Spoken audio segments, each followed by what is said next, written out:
Jonathan Van Ness is ready to open up about being HIV positive.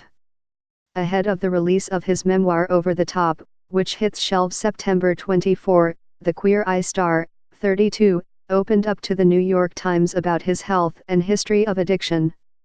"I've had nightmares every night for the past 3 months because I'm scared to be this vulnerable with people," he said. "There are issues that need to be talked about." In his new memoir, one of the revelations Van Ness shares is that he tested positive for HIV when he was 25, after fainting while working on a client's hair, the Times reports. "That day was just as devastating as you would think it would be," he writes in the book, according to the newspaper. Van Ness also opens up in his memoir about having been abused by an older boy at a young age, which planted the seed for other self-destructive behaviors, according to the Times.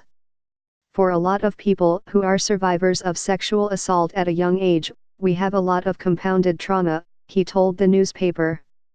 As a young teenager, Van Ness said he would meet up with older men and that after using up his money on drugs in college, he advertised sex for money on gay.com, according to the Times. By the time he was in his early 20s, Van Ness was using methamphetamine and then went to rehab twice, the newspaper reports. Related, Queer Eye's Jonathan Van Ness comes out as gender non-binary. "Some days I feel like a girl." The Queer Eye star turned his life around and has not used hard drugs in years, the Times reports. Van Ness, who describes himself as a healthy and proud member of the beautiful HIV-positive community, went on to say why he chose to disclose his status.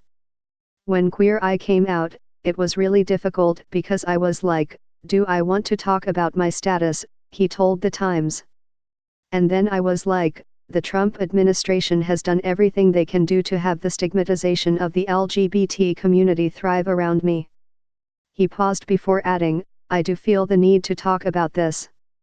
These are all difficult subjects to talk about on a makeover show about hair and makeup," he added.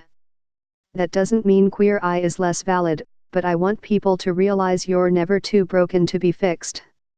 If you or someone you know is struggling with addiction, please contact the SAMHSA Substance Abuse Helpline at 1-800-662-HELP.